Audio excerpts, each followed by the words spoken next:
Graph এক্সট্রাকশনের পরবর্তীতেই আমরা last স্টেপে আসি, সেটা হচ্ছে গ্রাফ ইমপ্লান্টেশন। এই ইমপ্লান্টেশনের ক্ষেত্রে খুবই ইম্পোর্টেন্ট হচ্ছে হ্যান্ডস। যিনি এই কাজগুলো করছেন তাদের কিন্তু খুবই এক্সপার্ট হতে হয়। না হলে এক্সপার্টিস হাতে যদি আপনি কাজগুলো না করান, সেক্ষেত্রে গ্রাফ ড্যামেজ হতে পারে, গ্রাফ ভিতরে বেঁকে যেতে পারে অথবা গ্রাফের ফলিকল নষ্ট হয়ে যেতে পারে। এই জিনিসগুলো যদি হয় সেক্ষেত্রে কিন্তু রেজাল্ট 25 থেকে 30% কমে যেতে পারে। এবং এই মাল্টিপল রেশিও অফ রেজাল্ট কমে যাওয়ার পরবর্তীতে কিন্তু আপনার গ্রাফট বা রেজাল্ট আসার পরেও আপনার চুলটা পাতলা, পাতলা হতে পারে বা খালি, খালি লাগতে পারে। হয়তোবা আপনার থেকে মনে হইতে পারে যে আসলে আমার রেজাল্টটা তো ভালো আসে নাই। তো এই জিনিসগুলো প্রথমত আপনাকে দেখতে হবে ভালো হ্যান্ডস এর হাতে আপনি করছেন কিনা।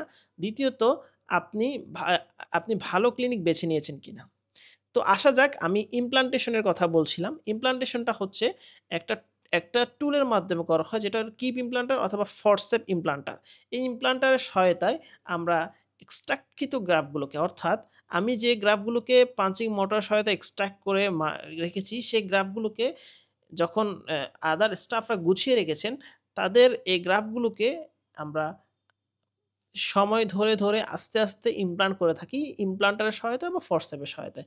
এবং এটা খুব ইজি প্রসেসে করা হয়, কারণ ডক্টরস ১ম এই আপনার মাথার যে জায়গায় চুল প্রতিস্থাপন করাবো সে জায়গায় সাফায়া ব্লেডের সহায়তায় ডিজাইনিং করে দেন। এবং ওই ডিজাইন কিন্তু এরিয়াতে ফরসেপ ইমপ্লান্টার বা কিপ ইমপ্লান্টারের সহায়তায় অথবা অনেকে নিডল ইমপ্লান্টারও ইউজ করে।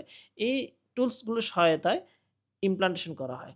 এবং যার হ্যান্ডস অন বা যার ইমপ্লান্টেশন এর ক্ষেত্রে ভালো এবং যে ভালোভাবে এই ইমপ্লান্ট করতে পারবেন বা কম ড্যামেজে গ্রাফগুলো ইমপ্লান্ট করতে পারবেন, সে পেশেন্টদের ক্ষেত্রে খুবই দুর্দান্ত রেজাল্ট আসে।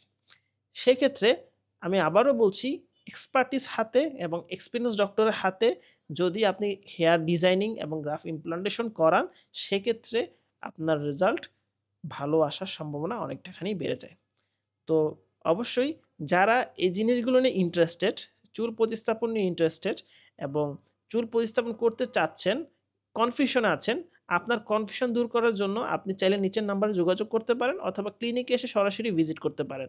আমরা চাই প্রতিটা পেশেন্ট আগে কথা বলুক, কথা বলে যাচাই করুক, দেন হেয়ার ট্রান্সপ্লান্টের ক্ষেত্রে আগাক। কারণ আপনার মনে রাখতে হবে আপনার টাকাটা হলো পুরোটাই ইনভেস্টমেন্ট। আপনি অনেকেই আছে এই টাকাগুলো অনেক কষ্ট করে জমায়। তো আমরা কোনো পেশেন্টেরই এই কষ্ট বা এই যে টাকা কষ্ট করে জমিয়ে আপনি সার্জারি করছেন, সে জিনিসটাকে বৃথা হতে দিতে চাই না। তো যারা এই জিনিসগুলো নিয়ে ডাউটে আছেন, আপনার ডাউট ক্লিয়ার করার জন্য আপনি চাইলে আমার ক্লিনিক ভিজিট করতে পারেন। আমাদের ক্লিনিক ভিজিট করতে পারেন অথবা সরাসরি নিচের নাম্বারে কল করে আমার সাথে কথা বলতে পারেন।